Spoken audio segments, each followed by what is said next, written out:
आप इन लोगों का इतिहास उठा के देख लीजिए, चाहे स्वघोषित वर्षा गाड़ी की बात कीजिए, चाहे केंद्रीय सरना समिति के अध्यक्ष फूलचंद तिर्की की बात कीजिए, ये लोगों का नाम प्रखरता से जमीन दलाली में आया ही आया है। यहाँ आने से पहले निशा भगत ने मुझे भी कॉल किया था। मैंने उनको कहा कि अगर आप हमारे गांव आ रहे हैं सोनू पाहन के आवेदन द्वारा, तो वो पहला पक्ष आपका हुआ, दूसरा पक्ष ग्राम सभा है। एक बार ग्राम सभा की बातों को भी आप सुन लीजिए। तो उन्होंने साफ साफ कह दिया कि आप अपना बीपी हाई मत कीजिए, और जिसने भी खरीदा होगा उसको अगर बिल्डिंग भी बना दिया होगा तो उसको तोड़वाने का जिम्मेदारी अब निशा भगत का है। इसकी भी लड़ाई में और वो बताए अब कि हमारी व्यवस्था की जमीन का अगुवाई और वो बिल्डिंग धसाने के लिए वो कब आएगी। देखिए, झारखंड में फिलहाल जमीन विवाद हो, जेटेट की परीक्षा हो या फिर आदिवासी वर्सेस आदिवासी हो, पहले से सरना सनातन चल ही रहा है। वो अभी शांत होने वाला है नहीं और हम लगातार दिखाते रहेंगे। कभी कई नेता कहते हैं कि सरना सनातन एक है, तो कई लोग उसके खिलाफ खड़े हो जाते हैं जो आदिवासी समाज से हैं। अब तो कई नेता ये भी कहने लगे हैं कि महादेव उनके पुरखा हुआ करते थे, आर्य लोगों ने उनसे छीन लिया।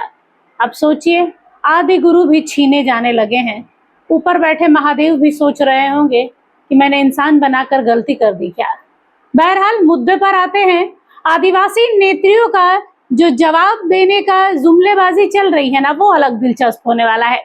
बीते दिनों आदिवासी नेत्री निशा भगत ने कहा था कि फूलचंद तिर्की, अजय तिर्की और वर्षा गाड़ी, ये तीनों के तीनों जमीन दलाल हैं। जमीन दलाली पे इनकी नजर है। जमीन जो आदिवासियों की जमीन होती है वो गैर आदिवासियों को बेची जा रही है। धड़ल्ले से CNT SPT एक्ट की धज्जियां उड़ रही हैं और ये सब की जिम्मेदार ये 3-4 लोग हैं जो मिशनरियों के दबाव में ये सब काम कर रहे हैं। आदिवासी होने के बावजूद आज हमारी जो आस्था, संस्कृति, परंपरा और जमीनों का जो लूट हो रहा है, ये काफी शर्मसार है।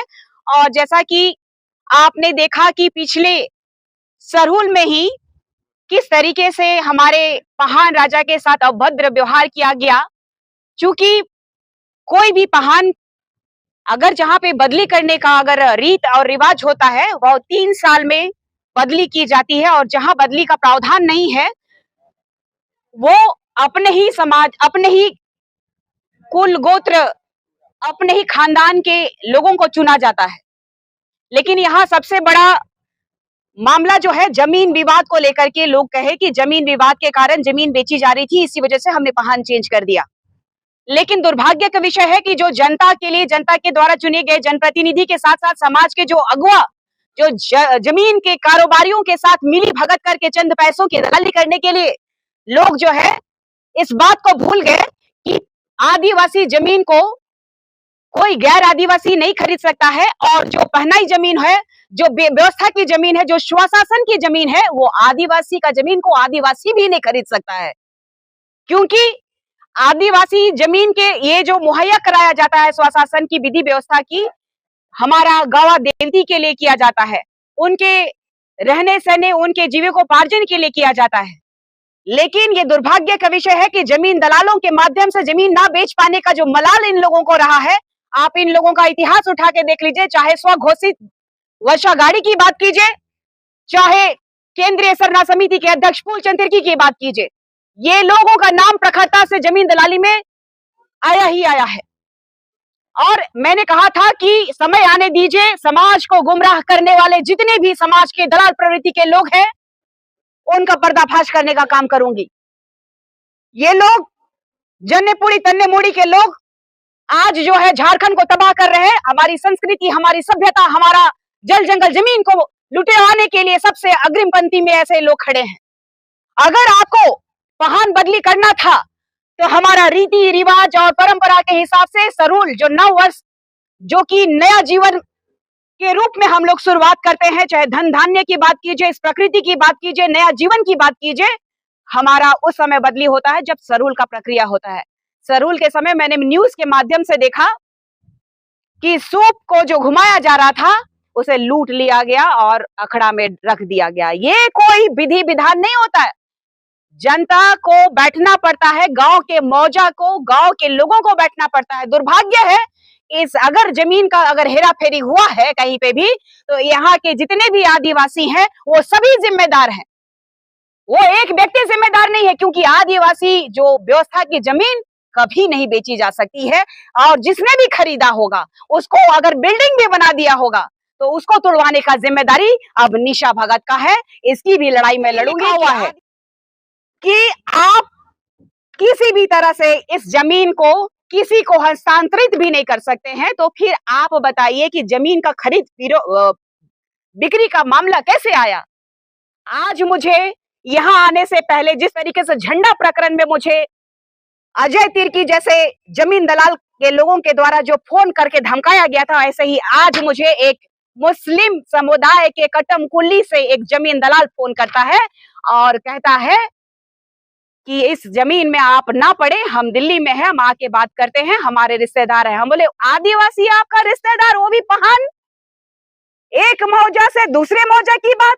ये दुर्भाग्य है हमारे झारखंड राज्य का कि हमारी जमीनों को लगातार गैर आदिवासी लोग लूटने का, खसोट करने का काम बेहतरीन कर रहे हैं। और जिन्होंने भी स्वशासन की जमीन पे घर बनाया है उनको मैं चेताना चाहती हूँ कि स्वतः घर को तोड़ करके दूसरी जगह घर बनाइए।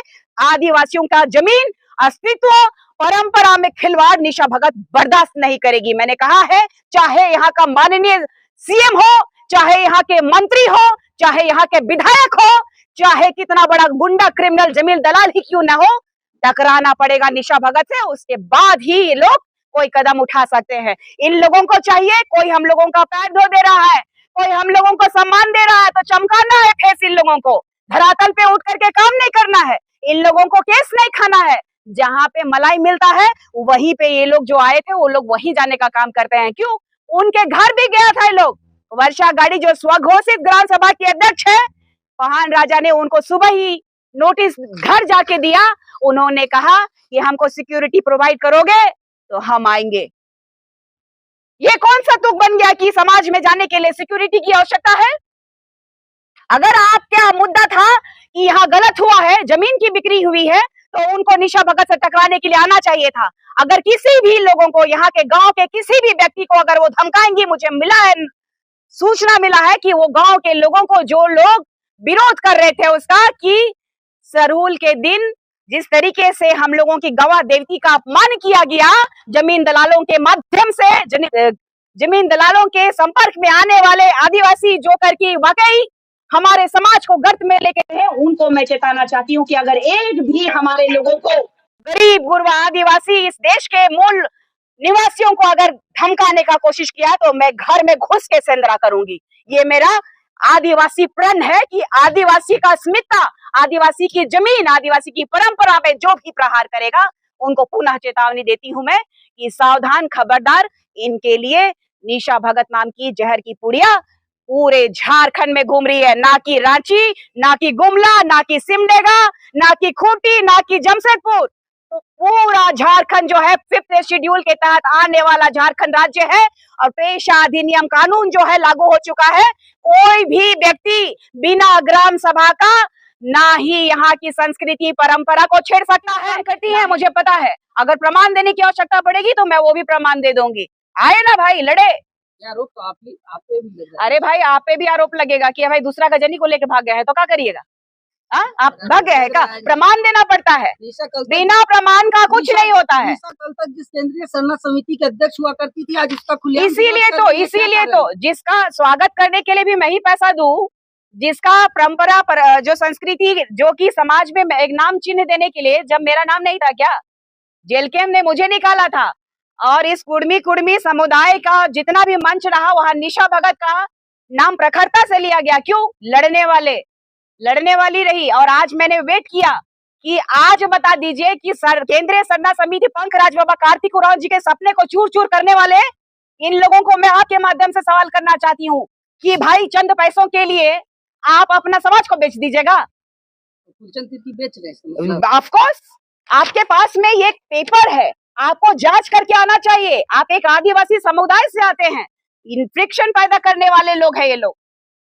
जो करके मुझे कहीं ना कहीं लगता है कि गिरजाघर के संपर्क में है इसी वजह से, और जमीन दलालों के संपर्क में है इसी वजह से। जमीन की बात थी। वहीं दूसरी ओर अब वर्षा गाड़ी ने भी अपनी प्रतिक्रिया दी है, और दिलचस्प ये है कि वर्षा गाड़ी ने निशा भगत के खिलाफ आग नहीं उगली है, बल्कि उन्होंने तो उनकी सराहना की है कि जो जो निशा भगत ने किया है, कहा है उस पूरे प्रेस कॉन्फ्रेंस के दौरान, वो बिल्कुल सही कहा है।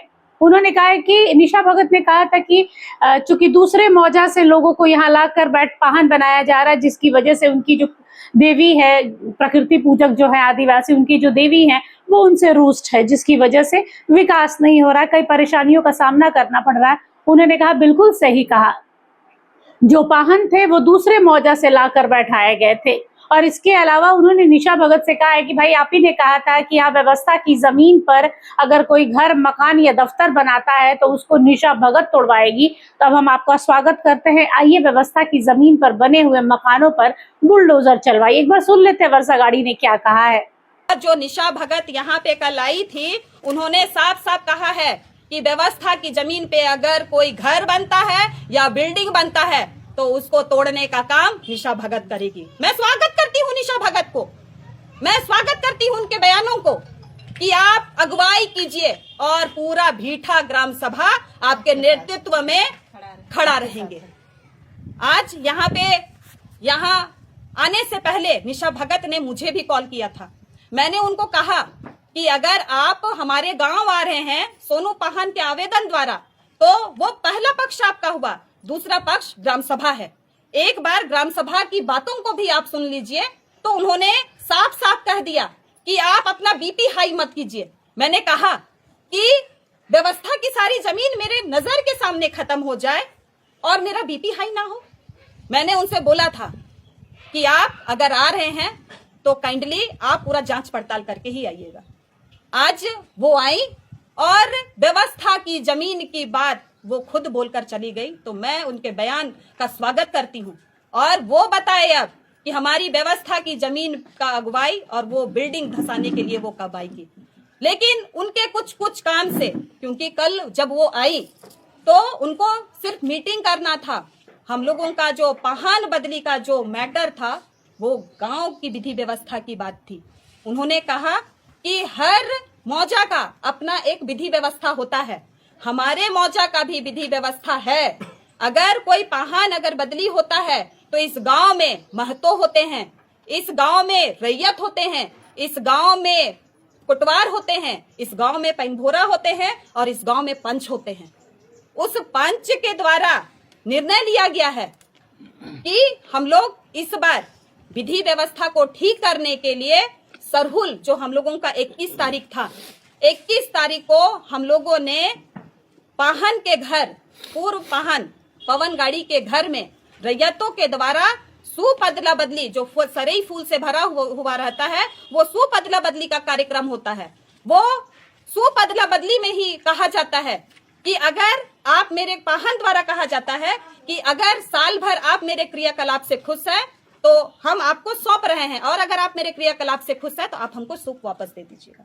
हम लोग लगातार इसी विधि व्यवस्था के साथ हम लोग आगे बढ़े थे, लेकिन आज विधि व्यवस्था गड़बड़ाई हुई थी, इसलिए 21 तारीख को हम लोगों ने रैयत के द्वारा, महतों के द्वारा और पंचों के द्वारा पवन गाड़ी के घर पे जाकर हम लोग उस कार्यक्रम में गए और इस 2 बार रैयतों के द्वारा सूप दिया गया और तीसरी बार में हम लोग, चूंकि हम वर्षा गाड़ी, हम ग्राम सभा के अध्यक्ष और बोलते हैं, निशा भगत का एक स्टेटमेंट हम देखे कि दूसरे मौजा से कटम कुली का लोग आके यहाँ पूजा करेगा, इसलिए शायद यहाँ के गांव देवती खुश नहीं है।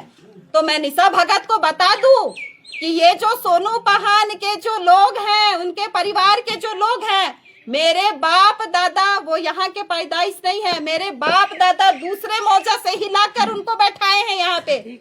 शायद निशा दी की बात से मैं सहमत हूँ। आज मेरे आंखों से पर्दा खुला है कि शायद दूसरे मौजा के लोग को बैठाया गया, इसलिए शायद गांव देवती खुश नहीं है।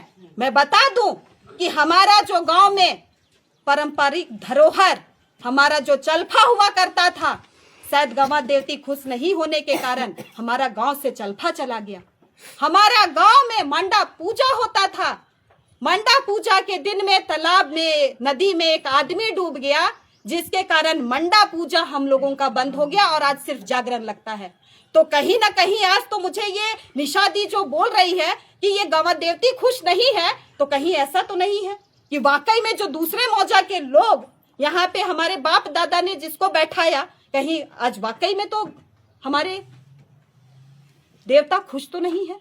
इस बात को भी हम लोगों को अब समझना होगा और इसके लिए आज मैं इस प्रेस कॉन्फ्रेंस के माध्यम से मैं आह्वान करती हूं कि इस प्रेस कॉन्फ्रेंस के बाद 21 दिन के अंदर जिन लोगों ने, जैसा हमारा आस्था के साथ सीधा सीधी जो जुड़ा हुआ है, हमारा आस्था जो सूप है, वो सूप को जिस तरह से जो लोग भी लेकर गए हैं, वो बाकायदे इज्जत से साथ सम्मान उस घर पे उसको लाकर रख दे।